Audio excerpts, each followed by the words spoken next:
UFC 328 just took place yesterday. I saw it live, and my goodness, man, Sean Strickland proved a lot of us wrong. Now, I did not count Sean Strickland out, but my goodness, man, I didn't expect Sean Strickland to actually hold his own that well against Khamzat. And before I get to the main event, let me just go over the card first. Okay, Bob King Green versus Jeremy Stevens. I don't really like calling him a king, but to be honest, I'm kind of getting the hang of it. So Green versus Stevens. So King Green was doing his usual like little like awkward stance, hands down, uh trash talking to Stevens. Stevens didn't really get much going. He was really struggling to like read Green. Um And really, when King Green was mostly looking for the shots, and he actually took, he got Stevens to the ground, and it was pretty surprising. And he rained down elbows on him. It was pretty good from Green, very dominant. And eventually he got a rear naked choke on him. And this is Green's second rear naked choke in the UFC. The first one was against aged up Tony Ferguson. But Green did really, really well in this fight. I'm pleasantly like impressed with his grappling. It's definitely gotten better. Stevens, I look, man, as fun as it is watching the guy, look at his record, dude. Just look at it. Just look at his record. Wow. Um, Look, Jeremy Stevens has been in the UFC for a long time. He's been in the MMA for a long time. Um, Honestly, he just didn't really do anything that fantastic against Green at all. It was all King Green from start to finish, and he impressed me very well. So yeah, that's the fight. Sean Brady versus Joaquin Buckley. Okay, so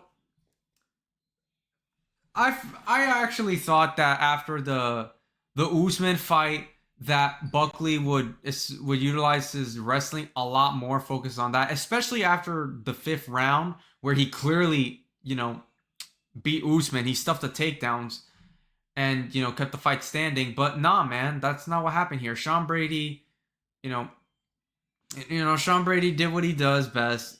He out wrestled him. He Buckley just didn't really have anything against him. Buckley just couldn't like get like the Usman fight. He just couldn't stuff the takedowns, and he had no answer for him on the ground. It was all Sean Brady from start to finish, really. Like yeah, like Buckley like landed some shots here and there, but then it turned into a wrestling match from Brady. So there's nothing really much to say. I mean, you could look at this. I mean, you could just look at the score. Look at the score, dude, and look at the takedown time. Look at the strikes. Just look at it. Four takedowns. Wow, like it was pretty clear that Buckley just didn't have an answer for Brady's wrestling. I really and the thing and I love watching Buckley like fight. My gosh, man, he's got to focus on that wrestling, dude. He has to. He really has to. He's not gonna get anywhere if he doesn't improve his ground game. So yeah, Brady, congrats. Wasn't the most exciting fight ever, but Brady's back in the win column. I hope Buckley bounces back. Okay, Volkov versus Waldo. So I actually had it 2-1 Waldo. I thought in the first I thought the first match was pretty. I thought it was pretty clear that it was Waldo. Um, Volkov, look, Volkov had lots of shots to the shots to the body, lots of shots to the legs. There was a lot of leg kicks being thrown from Volkov. I just thought like I just thought that Waldo did more damage, especially when it came to like the head, aiming for the head on Volkov. Like I know like in the second round Waldo got rocked, but Volkov didn't really necessarily get rocked or hurt, but he definitely like I don't know, man. I felt like Waldo did more damage. but I guess Volkov utilized his his how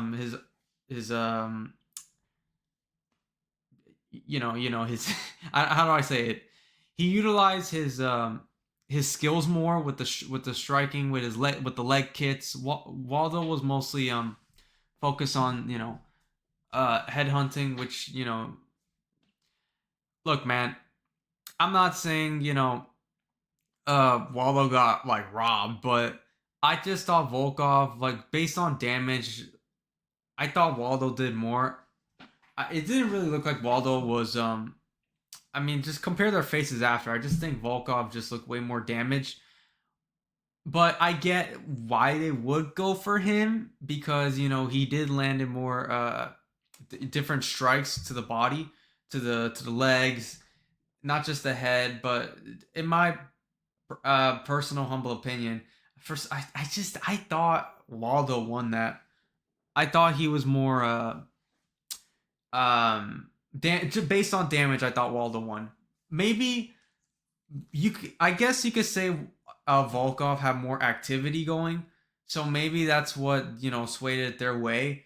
Which I will admit, like yeah, he did. Volkov landed on different parts of the body, of the stomach, the legs, all that. That's what I mean. So I thought Waldo did it better. Um, yeah, I'm in the second round. I did think Volkov had the advantage. I thought he was picking up the pace, especially with the after he rocked Waldo. I think it came down to round three. I think maybe that was a lot closer. I don't know, man, but I didn't. I just thought Waldo did more. I don't know, man. I just don't know about this one. I'm happy for Volkov, especially after that fight he had with Cyril Gane where he clearly got freaking robbed. But here, I don't know, man. I don't know how I feel about this one. Now, don't get me wrong. I will admit, Waldo is not that good, but but I felt like he was doing more in terms of damage. But other than that, you know, congrats to Volkov. I get why they would give it to him because of activity, but he picked up the pace more. He landed more on different landed shots on different parts of the body. Um, this is not going to be the end of Waldo. He's obviously going to come back. He was on a freaking win streak for a reason, so we're going to see Waldo back in there. This was a weird one, but oh well. Okay, Van versus Taira. Oh man, this was a fun one. This was a fun one. So Joshua Van, right? In the first round, Taira clearly he got the takedown in the first round, and to Taira's credit, he held his own in there. He took him down.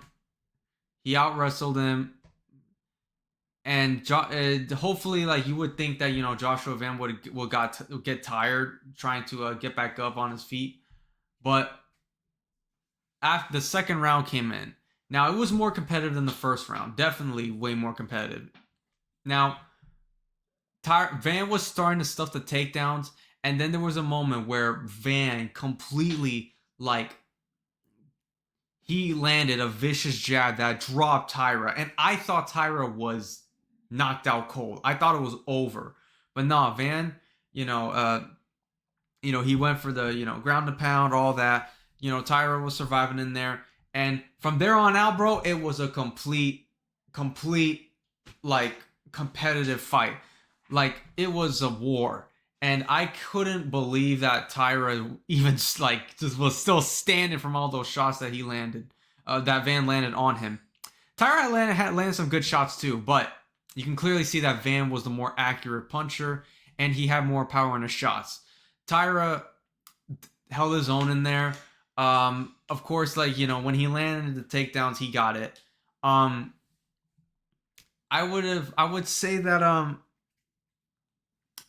from the stoppage, okay, I will admit, I thought the stoppage was a bit more premature because Taira, we've seen him, like in this fight, literally take some massive shots from Van, and he still kept fighting.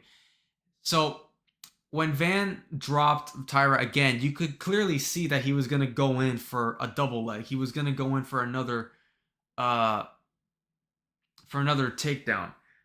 But dude, it's the fact that like Van was so accurate with his punches, and it really did look like Taira in many cases was gonna go out, but he didn't. And I gotta respect Taira for that. He is a war machine, and I've gotta appreciate him for that. But that stoppage, man, I wanted to see Van get an actual like finish. Like, like Tyro was obviously gonna keep going. I mean, he obviously protested. He didn't approve of the stoppage.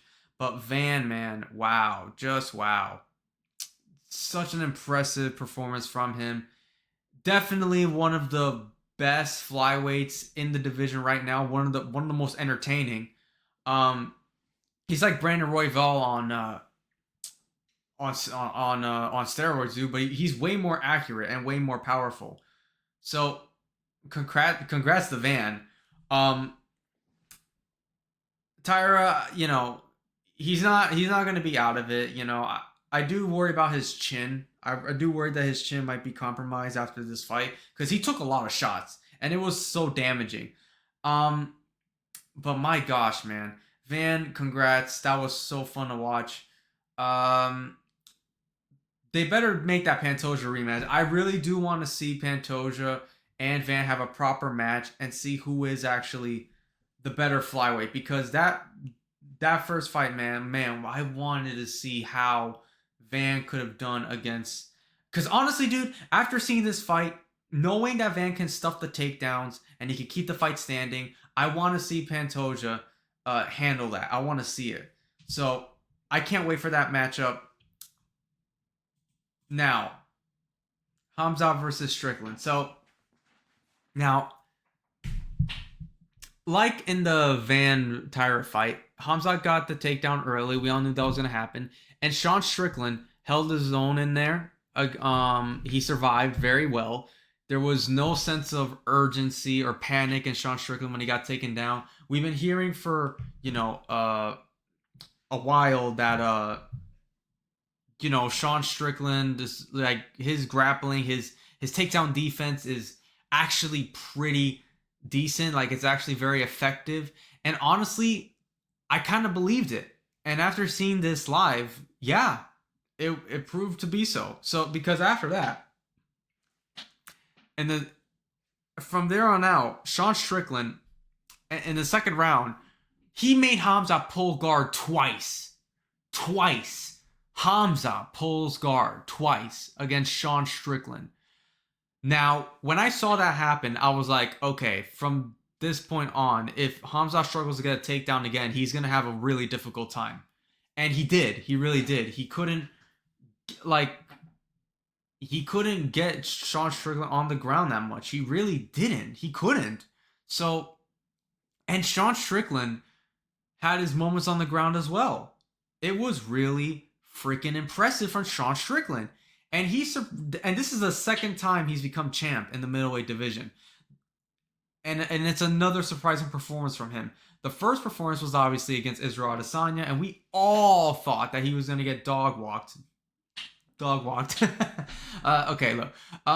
We thought Adesanya was going to knock the brakes off him in the feet, but no, it was the opposite. And he shocked everyone and became the middleweight champ. It was the same thing here, but this time it was with the wrestling.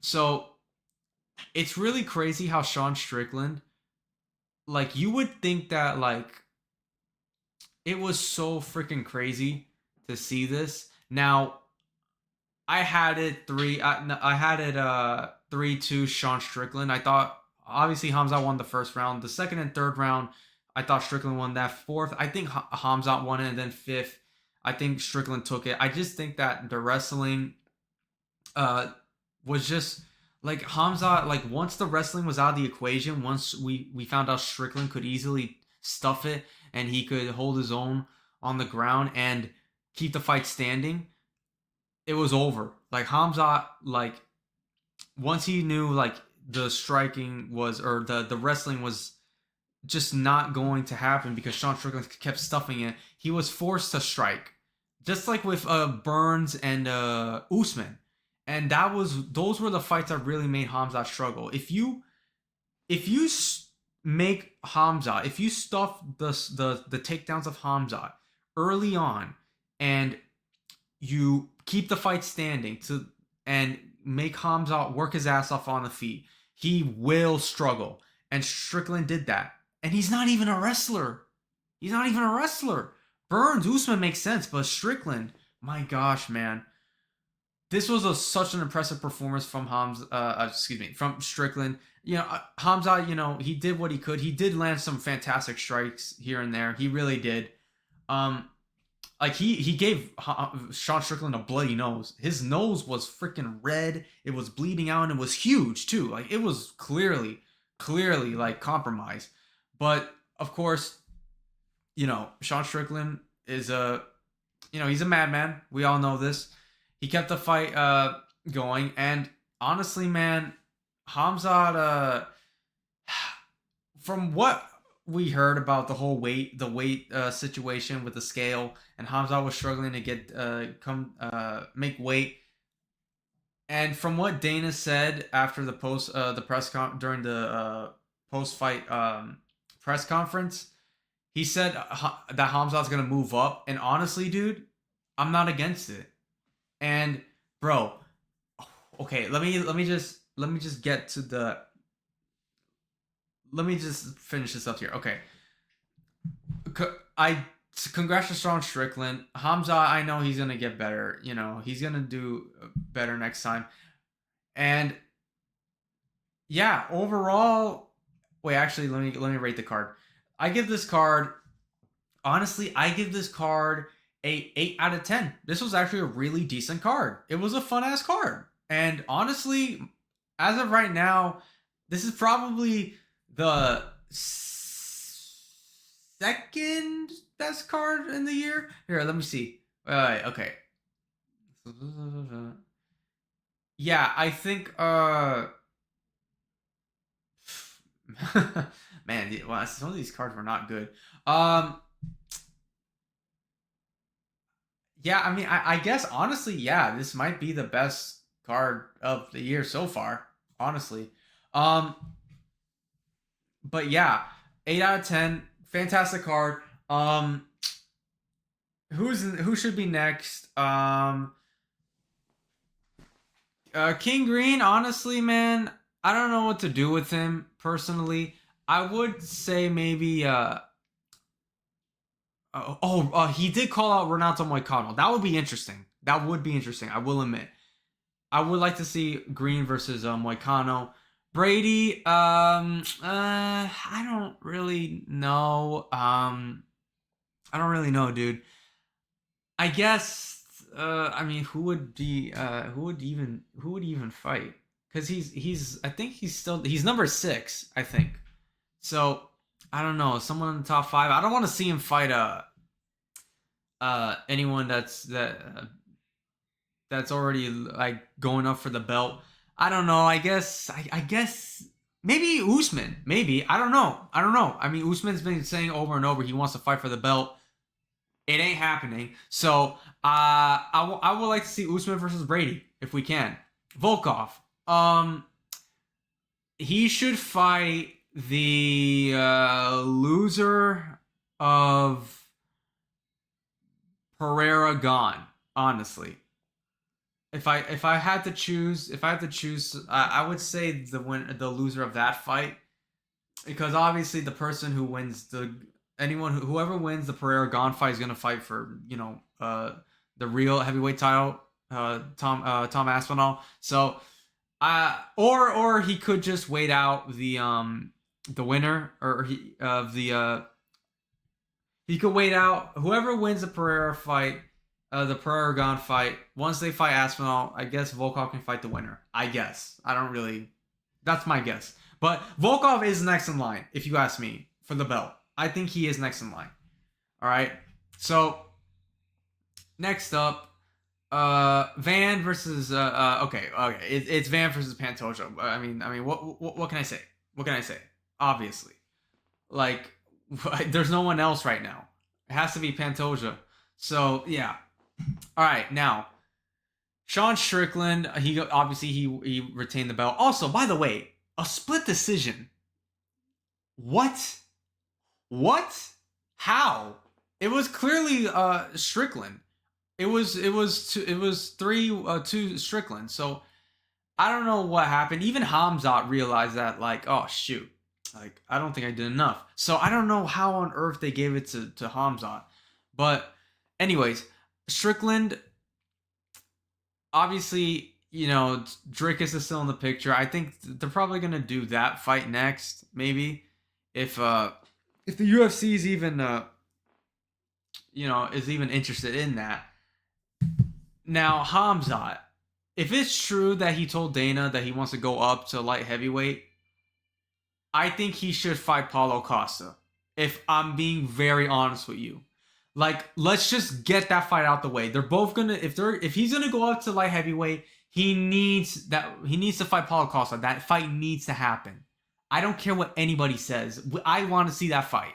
Okay, and yeah, man, like, come on, like, let's keep this going, man. Like, light heavyweight, bro. I'm sorry, dude. Light heavyweight, bro. That that Oldberg, gosh, man. I'm glad I didn't see that live. Yeah, but I think Hamza should fight Costa, honestly. So we'll see. We'll see if they actually do it. So that was UFC. What was it? 328. Fantastic card, entertaining. My gosh, man, Strickland, he shocked the world again. And honestly, dude, this really, like, puts, like, if you beat Hamza and Adesanya at the like that, like, we got, like, Strickland, man. Like, if you keep having performances like this, you're gonna go somewhere.